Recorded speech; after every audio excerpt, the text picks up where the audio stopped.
Kakain na naman si Ninang. Busog-lusog na naman. Ayan na nga. Kain tayo guys. Ayan ang tanghalian ni Ninang. Laging may kasamang kape guys. So, ayan.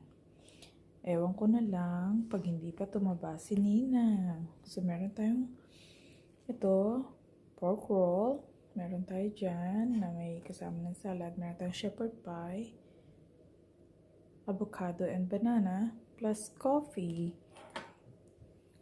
So, diba guys? Kain na naman. Busog-lusog na naman tayo dyan. So, tingnan nyo naman. Ayan.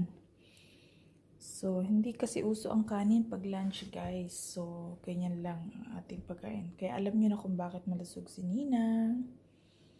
Diba? Kasi nga laging busog-lusog.